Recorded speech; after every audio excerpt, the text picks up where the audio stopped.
Thank you, Good Laura. afternoon, everyone.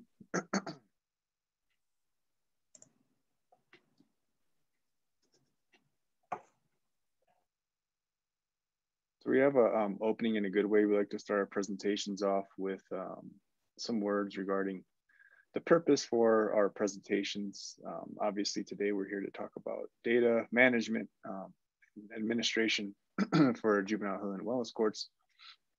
And so in our discussions regarding data previously, we always like to acknowledge the fact that data is nothing new to our communities. Data is something that we've handled and utilized in our everyday lives for generations. And a lot of times with, our new definition of data, we think of it more as technical.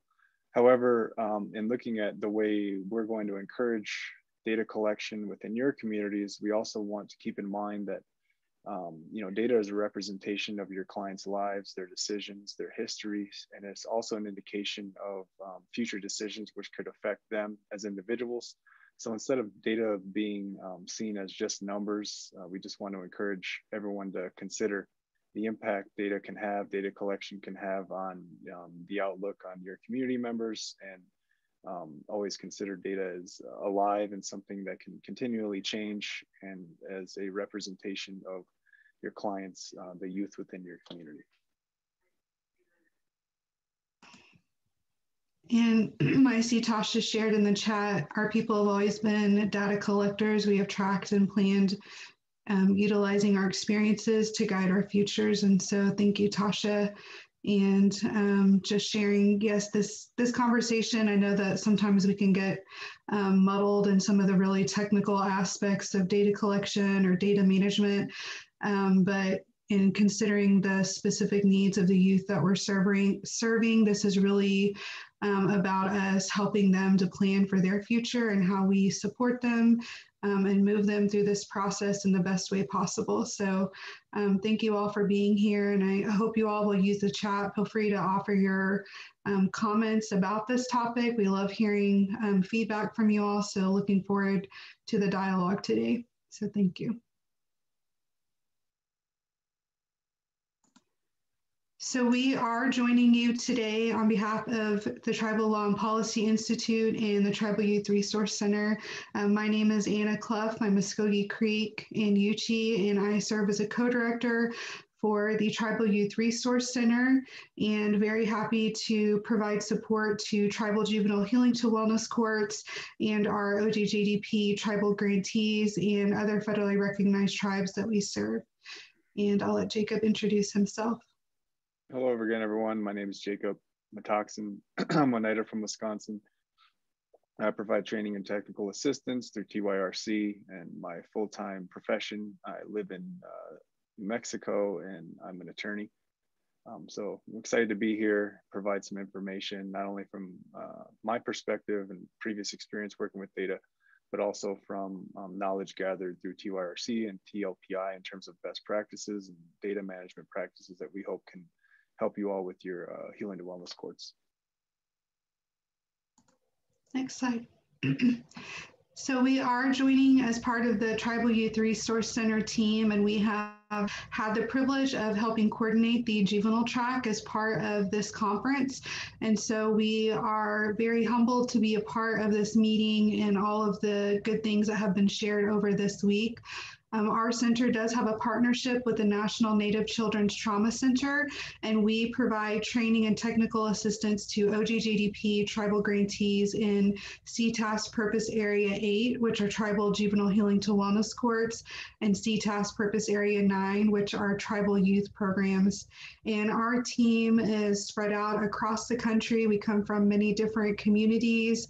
A majority of our team are tribal, and so we are really happy to be able to offer services not only to our own communities, to other requesting communities. And so if you're interested in learning more about the Tribal Youth Resource Center, you can visit our website, tribalyouth.org.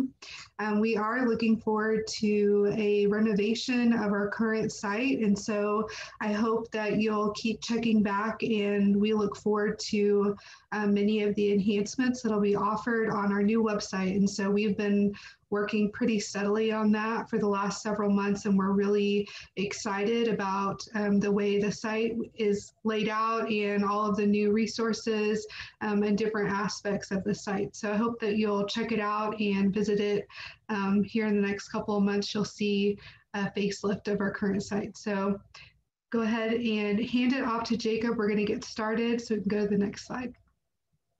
Thank you, Anna. So obviously we're here to discuss data management. Just a little bit of background on why our data management collection efforts are critical in our Healing to Wellness Court progress. We'll talk a little bit about alternative justice. So first and foremost, our communities have all made the decision to implement a juvenile healing to wellness court model and look to different ways to handle delinquency within our community. And ultimately, this is because we want to have an opportunity to experience with our youth a system which takes into consideration much more than a decision. And I think that goes to our future slides, where we'll talk a little bit about the diversity in data collection and the different components you may want to consider when collecting data. In terms of resources, you know, as Anna stated, our team is mainly composed of people who have experience working within Indian country. And as you all know, resources within Indian country can be slim. So in order to accomplish our goals and the model we want to implement within our communities, data can help maximize our resources. And it's one way to alleviate lack of resources within our community. In terms of influences, you know, our youth are dealing with a lot of different things in their lives, a lot of different substances, a lot of different emotional issues, a lot of different family problems, relationship problems. And so each individual is going to be different based on those influences within their lives. So that's one thing I think we think data can help manage, is really personifying an individual and utilizing that information in order to make our services better for them within their lives. And similar to resources, staffing, you know, data management is critical when, you know, there's change in staff, when there's a introduction of new employees. You know, having a solid data foundation can allow staffing and leadership to make determinations instead of having to, you know, reintroduce the wheel and teach people about clients within your community. They'll have direct access, which I think will help soothe the transition process into new roles within your juvenile healing and wellness court. And longevity. Ultimately, our discussion today is based on not only history and current practices, but also preparing for the future, keeping in mind that, you know, our clients' behaviors and our clients' interactions with our program is going to be something that could be considered in terms of decision-making for future clients as well. So this information isn't just for the client at the time, it's also an opportunity to adjust on the fly when necessary, depending on changing circumstances. And we can go ahead to the next slide, Laura.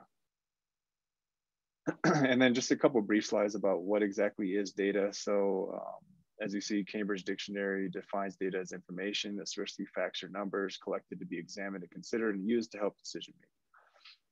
Some examples include the census. You know, I know there was a push in the last year to provide as much census material as possible on behalf of Indian country because we know how critical that federal relationship is with our communities. And census has a lot to do with that. Enrollment purposes, you know, the amount of membership within your tribe, that could go to per capita if your tribe does gain or have access to per capita. Voting within your legislation, voting for your tribal community members to be put in leadership roles, legislation. Our legislators utilize data within the community to make everyday decisions based on what, you know, the data reflects and what the leadership believes is, you know, the right direction to go for their community. And law enforcement tracking delinquency, tracking in situations involving adults, domestic violence, you know, violence, substance abuse, all that information, all the aforementioned information is critical in the everyday operation of our communities. So that's just kind of a general overview of data. And I think Anna's going to get into the more specific ways data is utilized within our communities. So when we talk about those broad concepts of data, and when we think of numerical data that might be coming in, and we look at those, I think, more broad reaching in the community numbers, but then we are also wanting to conceptualize this discussion around our data sovereignty and data management. And so this directly goes into that Native nation building, which we've talked about as a key component for juvenile healing to wellness courts. And so the way that we plan and manage our data within our communities and exercising control of that speaks to this exercise of sovereignty and this exercise of Native nation building. And what we wanted to do is link to some resources that are acting toward that movement of sovereignty. And so if you check in the materials, we've included some links to some resources that you might find interesting, that different movements talking about initiatives within communities to handle and manage our data. And then also those conversations with the different federal agencies that we might be working with in the ways that we share data, in the manner in which we measure and look at the funding sources that we might be implementing, how we communicate different aspects of performance measures and indicators and things of that nature. And so exercising governance over the information that we're collecting and working with our agencies and our partners to control the information in the manner in which the tribe or the community sees is the best way in which to do that. So I wanted to discuss that just a little bit. If you all have thoughts or considerations about that, please share in the chat. But it's an exercise of sovereignty, and it does go toward nation building. Next slide. And one big reason why data sovereignty is critical, particularly within our communities, is because, you know, as you all are, I'm sure, aware, data can be pretty specific. We talked a little bit about the overview of what could be considered data on a more general level. But to be more specific, data can provide basically a real-time glimpse into your community and to your community members' lives, and the factors that affect their lives. Can determine where your community members live, locations, where clusters of community members live, land, geography, access to natural resources, service area. Data can provide information in terms of you know, the location of your community members, where the connections might need to be made with outside jurisdictions in terms of providing services and building those relationships, demographic and income, the effect that unemployment can have within your community, and the trickle-down effect that can have on the youth within your community, depending on their personal situation at home, education, language, and health. You know, what type of health issues is your community dealing with? Is there particular patterns based on generation?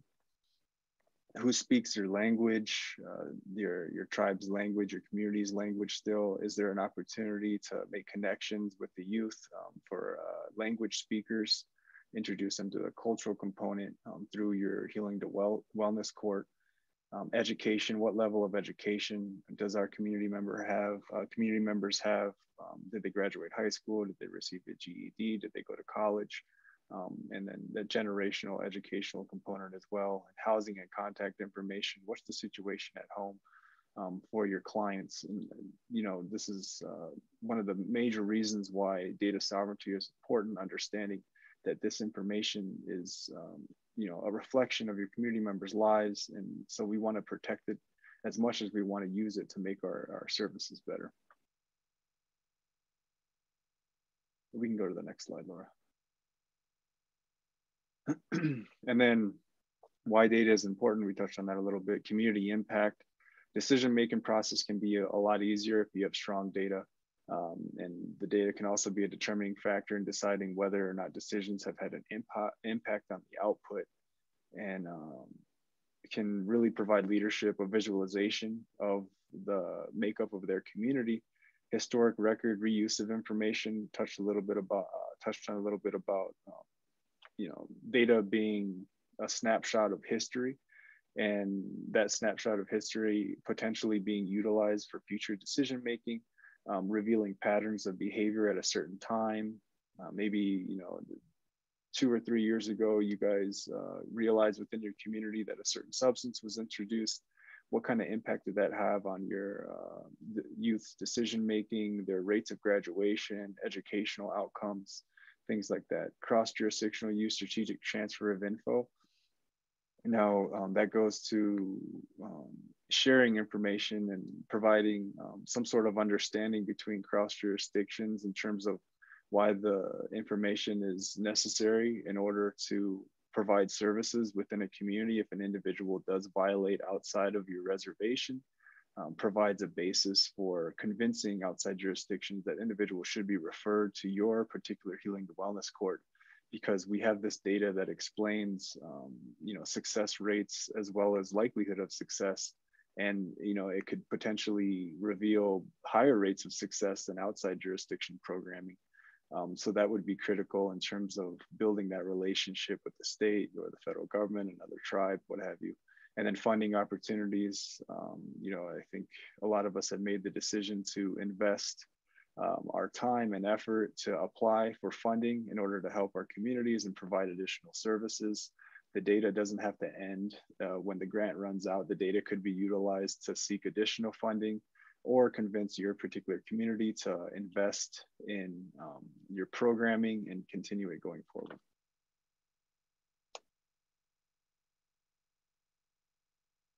And then just some questions, data within your community, and feel free to utilize the chat box.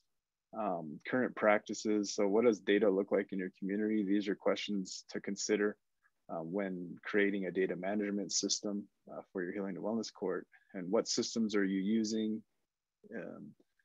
If you're planning a new court, what's going to be accessible? What data is going to be accessible? Who's going to have access to it? Whether that be staff members within the court or other departments, other jurisdictions. And then interdepartment, is there a common repository? I know some communities do have a data repository which would be accessible to multiple departments. Do you have an individual who's responsible for managing the data currently? Is there somebody you want within your program to work with that individual to provide the data? So there's that streamlined process, not an opportunity for information to get lost throughout that process. Really creating some sort of like visual map in order to allow people to understand the steps that go along with collecting data, because a lot of times data collection is just one part. There needs to be some sort of network built to allow people to understand their roles within the data collection efforts. Confidentiality, is there confidence in your data collection? Is it affecting clients' willingness to come forward and provide data to your programming? What type of remedies could be put in place in order to gain trust within clients? And then objectives might not be, you might not have a goal to build a data repository, but ultimately, what type of goals are you trying to accomplish in at least starting some sort of data management system within your healing to wellness court? We can go ahead to the next slide. Kind of to piggyback off the last slide, principles. What are your principles? Describe some principles that you believe reflect the need for data collection. And I guess if anyone has any suggestions for what a principle would be for your data collection efforts, feel free to provide input within the chat.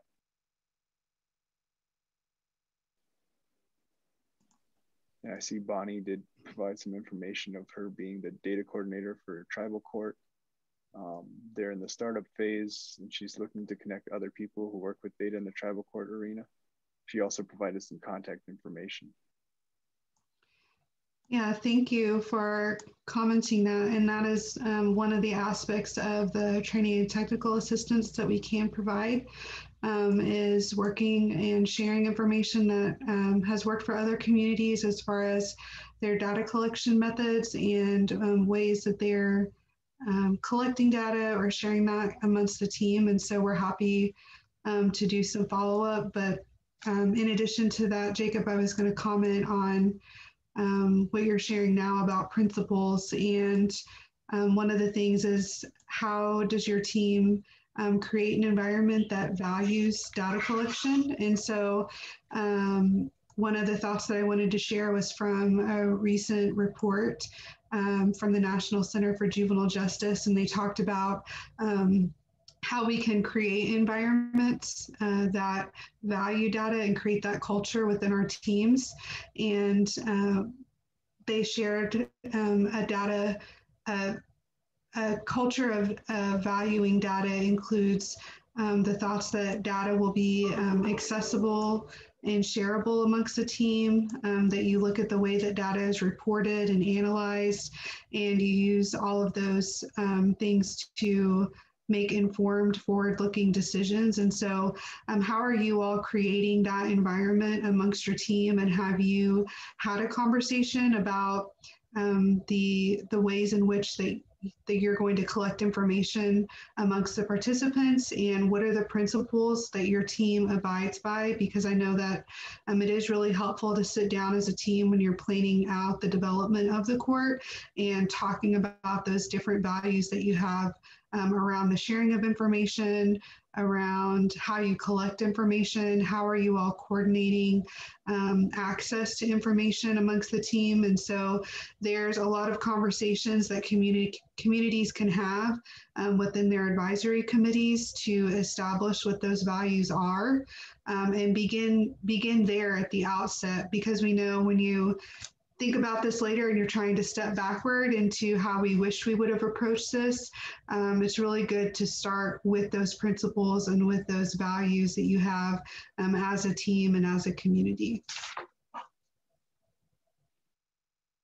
And I think Peter Boom, he shared some valuable information in terms of data protection, and a suggestion to look at university rules regarding human subject review. I think that's a really good idea, and probably one of the top 5 principles, I would say, when starting data collection efforts is protecting that data for the sake of your clients. You know, if word gets out that the data is being shared against their knowledge or shared in the wrong way, you know, could lose a lot of trust with clients and a lot of trust within your juvenile healing and wellness court. So thank you, Peter, for sharing that information. We can go ahead on to the next slide, Laura. So I'm really glad that we're having this conversation at the end of this week, because I feel like all of the previous sessions that we've had during our juvenile track tie directly into the conversation that we're having today. And so I think if you'll recall, at the start of this week, we had a conversation about confidentiality and about the interdisciplinary approach that we have in the Juvenile Healing to Wellness Court. And so when you think about all of those individuals who are contributing to the individual case plans, who are volunteers, who may be mentors and direct service providers, there are a lot of layers that go into a data collection or data management plan for a juvenile healing to wellness court. So when we started the conversation today, we were talking about how we really are working toward supporting individual youth. And so it's very important that we think about the ways in which we're managing the information that's coming in, and that we're also including everyone that's involved as part of the team. And so one of the conversations that we wanted to have was, you know, how are you planning to collect information and manage the information that's coming in?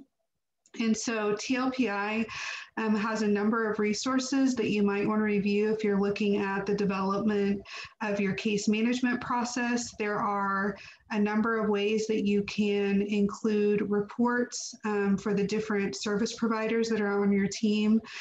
You can also consider the ways in which you're engaging that youth and their family and how they're providing information to the team. So self-reports, self-evaluations, caregiver reports. So how are they updating the team as you begin to implement and bring them through the case process? And then how are you engaging as a team with sharing information? And so how is your team evaluating and analyzing that ongoing individual data and information that's coming in? So a lot of different layers to this data management process, but considering this whole team and how you're engaging them in the process is very important, especially if you're at the beginning stages of implementing your juvenile healing to wellness court. And I would be interested to hear from those who are fully implemented or providing services. I know we've had many of you share in our talking circles and in some of the other learning events that we've had just about the way that you do case management and come together as a team to share information. But we have a lot more teams who are sharing that they're using cloud-based technology to share information and to report on the different aspects of the case. And then we have teams that are still using paper forms and paper files, which are all great. So there's a lot of different ways that you can manage and collect data as you're moving through the process of providing services and also looking at that overall development of the court. So we can go ahead and go to the next slide. So we know that data collection, evaluation, performance measurement is a key component for tribal healing to wellness courts and for tribal juvenile healing to wellness courts. And generally, when you're looking at the individual data collection that might be happening, you are looking at that case manager role, that case manager who is doing that day-to-day work with the individual participant. And then you're also looking at the overall development of the juvenile healing to wellness court. And so looking at those processes that you're engaging in to monitor and track the progress, the success, not only the successes, but looking at how they're moving through the process and what services you're offering, what services are working and seem to be helpful, and then what areas may need to be developed or look for alternate services or alternate ways to support that youth. It's also helpful to identify patterns. So what are the patterns of behavior for individual youth or the collective body of youth that you're serving based on the services that are being offered, and what are the successes you're seeing overall for the program? So what is the different aspects of the service delivery structure? What are you seeing that's most impactful or most successful? And then very important for your data collection and management plan is feedback, not only from the participants themselves, but from the team and the partners and other agencies that you might be working with. And I like what Jacob brought up earlier, which was when we're looking at how do we, not all communities have partners or other counties that are supportive of referrals. So we have some communities, they are experiencing some really positive relationships, and they are getting referrals in from neighboring counties or partners who are developing those agreements. But we have many communities who continue to share with us that it is an obstacle to bring referrals into the court because they either don't have a working relationship with county partners, or maybe there's a negative history there. And so looking at how the program impacts and is being successful, very important to contributing to those conversations around referral and getting youth brought into, an environment where they can be supported and can be helped by the services that you're offering. And so a lot of different ways that data collection and management can contribute to your overall program success. we can go to the next slide. And then in terms of what data is useful, so initially, we would encourage the process of collecting data to be kind of planned and organized before implementation of your efforts. And then designating someone. I know our participants here have talked about having a data analyst within their community or being the individual who's collecting data and managing it. That's great. Making that determination and giving that person the responsibility. But in terms of usefulness of data, you know, we talked about characteristics of clients. So a lot of it is going to be tailored to your particular goals, vision, and mission of your juvenile healing and wellness court, and then what you've observed within your particular community. And then just from a personal perspective, I work as a prosecutor here in New Mexico for tribal community, and we didn't have a data management system. So I started one with an Excel spreadsheet. We have over 2,000 cases a year here on the criminal side for adults. So it was really trial by error. But I will say, you know, having an organized and planned effort is something that I would strongly encourage, because there have been incidences and times where data has been requested, and you know, I've had to spend a bulk amount of time catching up to do data instead of having a system in place where I could collect data on a daily basis, maybe after arraignments or after hearings or trials, what have you.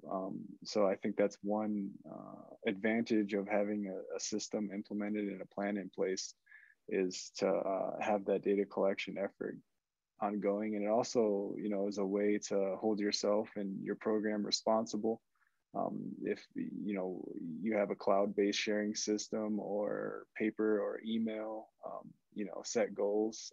I know we provide statistics to our tribal council, and we've basically volunteered to provide those statistics on a monthly basis. I think that's a way for us to not only share data with the community, but also evaluate our efforts and whether or not we're reaching our goals we want to. And then you know, we talked a little bit about the different departments having data and the sharing efforts. Your department may be the only department collecting data. And so the value that goes with what you're collecting could be tribal wide, it could be county wide. So you never know the effect that your data collection efforts could have just beyond your particular program. And we can, thank you. So for those of you who are newly implementing a juvenile healing to wellness court, we wanted to acknowledge that if you're an OJJDP tribal grantee, that there are specific performance measure indicators that your program would be measuring as part of the service delivery structure for your court. But for a broad audience of those who may not be federally funded, or those who are interested just in general in the development of a juvenile healing to wellness court, we wanted to talk about, as you provide individual services, what are the kinds of measures or indicators that might be important to you to look at as you're providing those individualized services. And so I wanted to first share that Tribal Law and Policy Institute does have a resource that is specifically about case management, and I will put a link to that resource in the chat. If you review the appendix, there is a wellness court specific list of indicators that you might want to consider as you begin to identify those more specific measures that you would be looking at for different participants within the court. But this list is drawn from a different resource that was more specific to general juvenile drug treatment. And so these were indicators that were suggested in the process of providing services to youth. And so that's why we link this, just to look at something that's more youth specific, but not necessarily tribal specific. So I would suggest looking at a number of resources just to look at the different measures that you might want to be considering as you're looking at that individual youth. But you might be looking at prior or previous contacts within the court, prior adjudication. I won't read this list verbatim, but these are the kinds of measures that you might want to, that would help you to get a clear indication of what is the starting point for this particular youth when they're coming in. So where they're being referred from. Is this being referred from ICW? Is this being referred from the school, local school district? You might have a partnership there. Is this a referral from a healthcare provider? Is this a parent referral? And so you're looking at all the ways that this youth may be coming into the court. You might be looking at the current offense or the manner in which they're coming in. So how has this youth come into contact with law enforcement or come into contact with the court? You're looking at the history of substance use. What are their drugs of choice? What is the method of administration? You know, who is this youth involved with during these particular behaviors? You're also looking at that more specific health criteria, mental health, behavioral health, placement criteria for treatment. And then just looking more specifically at their personal history. And so because this wasn't a tribal specific resource, I did add in this table some things that might be more specific to a juvenile healing to wellness court. And so what is that youth's personal strengths or goals? We've had a session this week that talked about cultural connections and cultural identity. And so looking at that individual youth and their connections within the community, their personal history, their personal involvement and support in those specific areas. And then school peer linkages and their own personal social, emotional history. And so those are different characteristics you might be looking at as a youth comes in and they're involved in that initial orientation and assessment. And then as you continue on throughout services, you may be gathering additional information as that relationship is built, as they work with the treatment provider or other providers that are building that relationship with the youth as they're involved in the court. We can go to the next slide. This was an additional table that looks at more specific case management variables. And so again, I don't want to read verbatim, but as you all begin to provide services, you're looking at the entry date, responsivity to the different types of services that you're offering as they're coming into the court, and you're assessing, their progress and how things are going. How frequently are you testing them? Are you measuring and ensuring that you're indicating those dates? What are the results from the different tests that they have to comply with? How long is it taking them to move through different phases and goals that you may be setting for them, or goals that they may be setting for themselves, which we encourage. Youth goal setting is very important within the Juvenile Healing to Wellness Court. Assessing what types of incentives and the sanctions or consequences that are being applied based on the behavior and the change in behavior. Obviously want to be considering what kinds of treatment modalities and the length of services in each of those, and then the intensity and frequency of the services that are being offered. Because we know that the structure of the Juvenile Healing to Wellness Court is to provide more intensive services as they begin as a participant, and then to be winding or having those services be less intense the longer that they're in the court. And so moving them towards that supported autonomy at the end. And then obviously looking at their progress in their education. So as they come in, attendance, I know that's something that we often see measured. How are they doing in school? What kinds of supports might they need to make educational progress? And then that family and caregiver engagement. And so I know that we can't cover every single tool or every single resource related to each of these areas in this specific session, but what we wanted to do was give a broad overview of what might you be measuring as part of case management and what are the different types of tools and resources that might be involved in these different areas.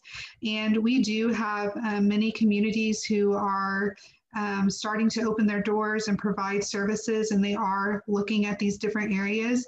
And there are individual tools and resources that you can use for these self-reports, for parent reports, for all the different service providers, different templates that we can provide as you start to build up that resource bank of data management tools. And so we can't look at all of them today, but we did want to say that there's additional support available if you're an OJJDP grantee or if you're an interested tribe in developing your data management plan.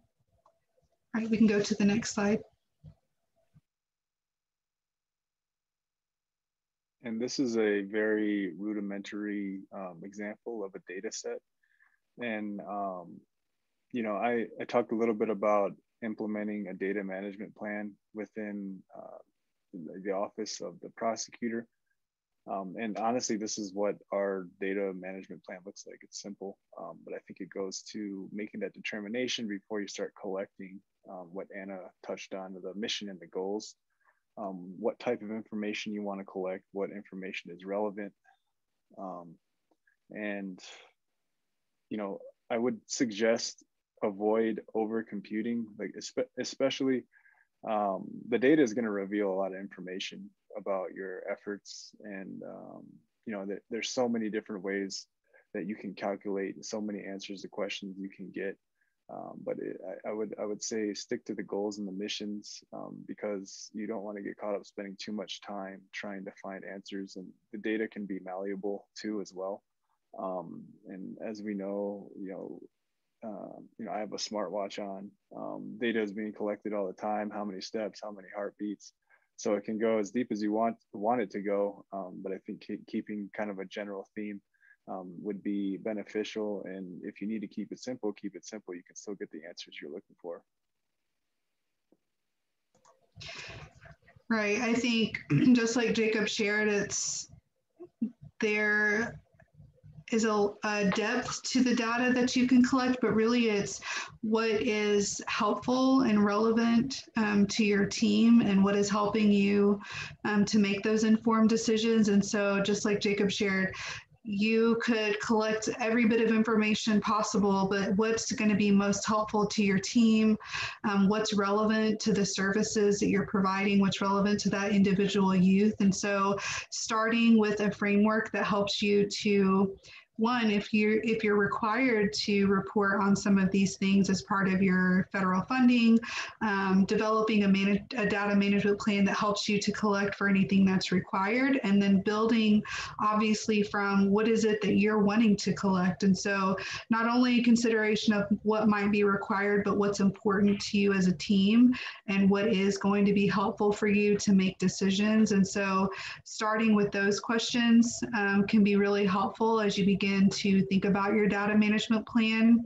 And then, you know, just continuing to build. So as you grow and as you develop and you build those different partnerships or different services that are being offered, continuing to ask those questions. So, you know, this is a service that's being offered to this youth. What is the relevant information that we need to help us make decisions as a team? And like we discussed at the beginning of this week, in regards to confidentiality, in regards to ethics and building trust with participants, it's important to take all of that into consideration. So for the individual team members, you know, what are their limitations in the information that they can provide and what is necessary for you all to make decisions. And so in some instances, you're going to have more limited information from some team members, and some team members may be able to provide more information because they're able to be more open with the information that they have. And so starting there, like we talked about, with those values and with those principles, and with what's necessary is a really good starting point. And Anna, I'm not sure if you want to take time now. We threw around an idea of maybe having a data talking circle. And I think that this particular part of the data collection, what to collect, what the priorities are within your community, could be a good discussion point to maybe springboard that idea.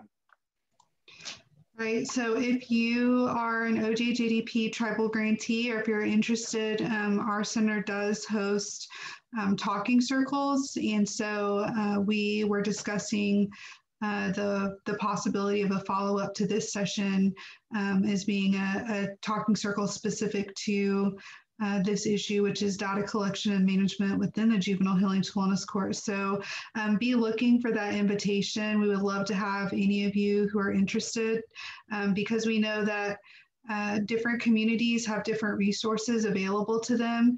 And as we shared before, there are communities that are moving towards cloud-based technology or more electronic sharing of data, but some communities are still using just paper files, which based on the resources that are available to your community is completely fine. It's just having a plan in place and ensuring that you're doing that ongoing collection in whichever manner or platform that you're using. And so we want to continue the conversation around this, because we want to ensure that what we're providing is helpful to you based on the resources that you have in your community.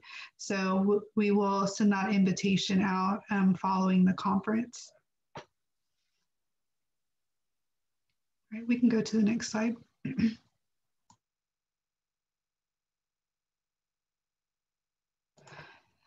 So earlier this week, we had a discussion with the Blackfeet community around cultural implementation in the Juvenile Healing to Wellness Court. And I would invite you, if you were not able to sit in on that session, please go back into the virtual environment. All the session content will be available following the meeting. I think it was such a great session because we talked about the efficacy of our programs and how do we demonstrate that impact of cultural components within our wellness court. And we know the value of that in our community. But when we look at different ways to measure some of those things, there are tools and different evaluations that you can use with your participants.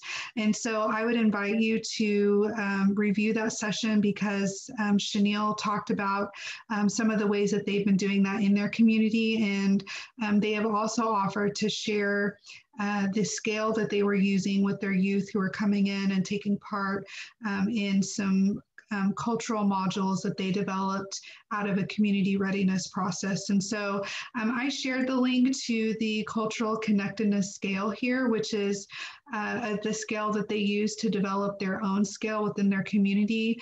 But when we look at measurement of some of these different aspects of the court, a lot of times we get a question about, well, how do we measure the impact of our culture? How do we measure the impact of these different elements and services that are going into our court? And so just wanted to reframe or reiterate adaptation of these tools. And we have many team members on the TYRC who are well versed in the adaptation of these tools. And so we would invite you, if you're interested in adapting a tool that is not tribal or isn't tribal specific, or even a tribal tool that you would like to be more specific to your community, we would be happy to provide support to your team in reviewing or adapting any of these tools to help the development of your data collection within your Juvenile Healing to Wellness Court. Jacob, I don't know if you have anything else you wanted to share on that. No, I think Bonnie does have a question though. I see she asked what the name of the grantor that has the data talking circle. Tribal Youth Resource Center, we would be having the talking circle. And so if you are not subscribed, we do have an outreach list, but we can touch base with you. You can email us. Our contact information is going to be at the end of the materials. So please email us and we will include you on any invitations to our talking circles.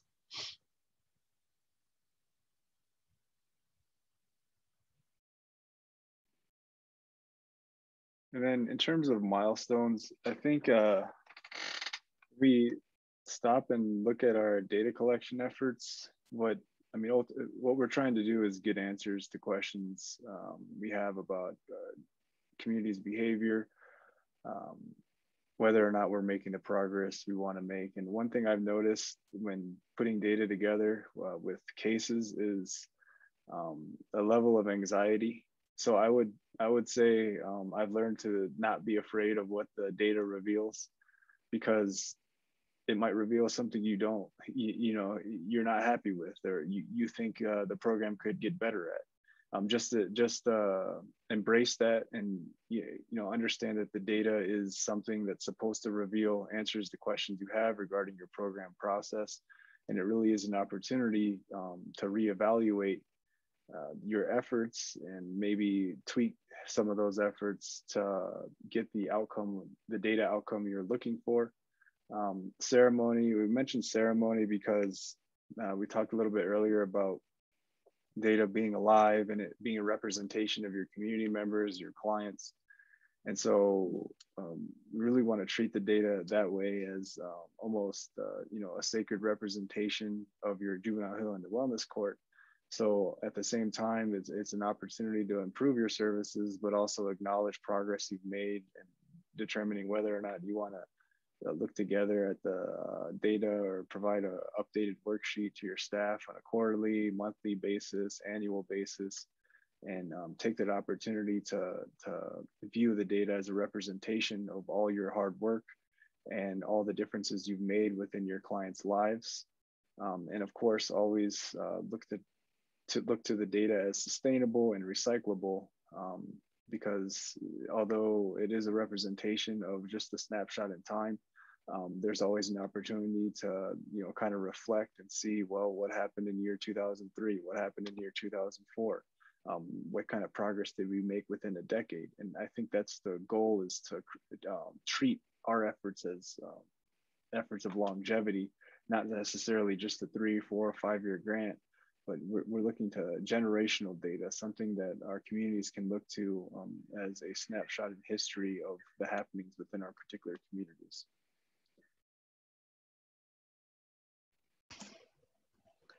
Thank you, Jacob.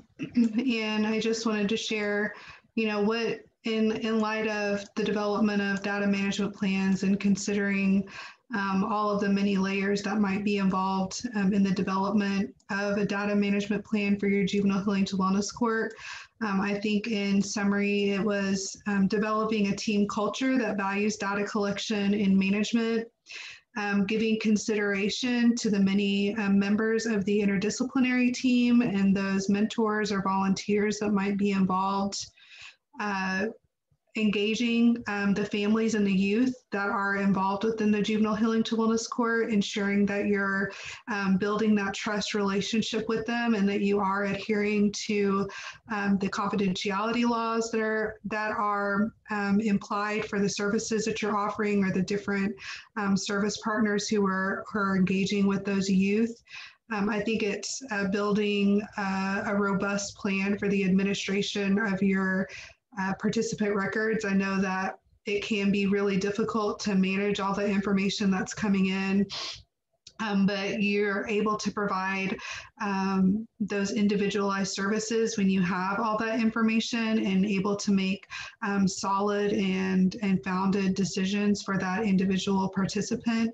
And then having that healthy records keeping systems for all the different reports, the notes, the documents, and the forms that are coming in, and having a process of sharing that information. So how are you stabilizing that process? How are your fellow team members, what are the expectations there with sharing information. And so coming together as a team and conferring on how you're going to share and disseminate information. And then, having that capability to make decisions with the information necessary to support the individual client needs. And so there is a lot that goes into the development of a data management plan, but there is support available for your team as you begin that process. And then we are happy to share some of those tools that communities are moving toward. If you're looking at more of an electronic records keeping system, but happy to support you all in whatever stage you're in. If you're already implemented, happy to have some conversations about, where do we go from here? How do we continue to build the information systems that we're developing? One thing I would say to follow up with what Anna stated regarding having more electronic database collection efforts. You might already have an electronic database collecting effort that you don't know about yet. And I say that because when I first started here in New Mexico, we had a court system, which basically was inputting all of the case information. And I didn't know at the time, but there was a way to actually go to the court system and extract the data you wanted regarding the particular offenses. So, just asking around to seeing, so you don't have to reinvent the wheel or purchase, new services. You might already have it within your community. It's just a matter of locating it. It looks like Tasha's on the line. Tasha, do you have anything to add?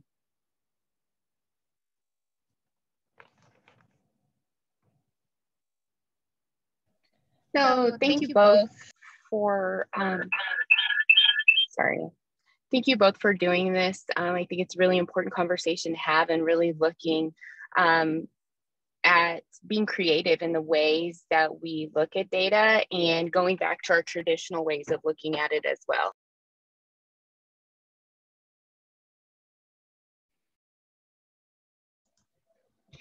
Thank you, Tasha.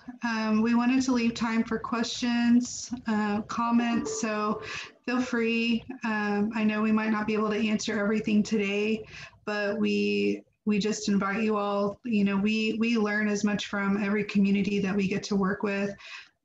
So it's an exchange. So we want to say it's an exchange of knowledge. It's not us feeling like we're here to provide all the answers. It's really just engaging with you all and seeing what's working and what conversations can we have just to better the lives of all the youth that you all are serving. So I know that Jacob he loves data, he loves these conversations, and so please do connect with him. And he is serving as a prosecutor, and so he has that day-to-day experience. I have previously served as a tribal prosecutor and worked with youth and families, and in that daily case management, I know that it can be overwhelming as you're working with many different clients, and this may not be your only role within the community, and so we understand that as well.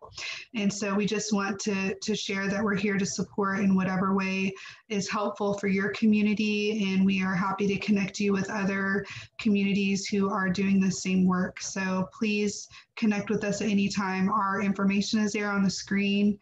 You can email us directly. You can also email the center, tribalyouth@tlpi.org. I'm going to check the chat really quick. Thank you, Chanel. Chanel shared they use Full Court Enterprise, and their Healing to Wellness Court is utilizing DIMS. Jacob, go ahead. Yeah, the Full Court is actually the program I was referring to earlier.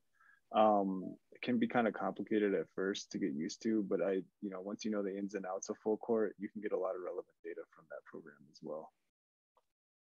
And I think we're going to have, since Tasha wasn't able to provide an opening in a good way, we're going to have her do a closing in a good way. So Tasha, if you're available, we would appreciate it. Sure, I'd be happy to. Can you all hear me? Perfect. Well, I just want to start by saying, thank you again to Anna and Jacob and Laura for running this session. I apologize for my technical difficulties. And thank you to each of you who are providing, this really necessary service to your communities and to our children and our youth and our veterans, and regardless of what kind of healing to wellness court that you are helping to implement or run. We really appreciate all of the work that you do. And so just to close, I wish you all blessings in telling the stories of your community and changing the futures of your community to be brighter and more well for the future generations, because I think really looking at this data in a pragmatic way, but also looking at it in a traditional way, along with a Western way, is going to be a key to success and wellness in our communities. So thank you again for that. Today's session was the Juvenile Track Workshop on Data Management Consideration Tools and Resources. The recordings are going to be posted on this platform and will remain up until July 30th. After this time, you may find recordings at enhancementtraining.org. Next slide, please.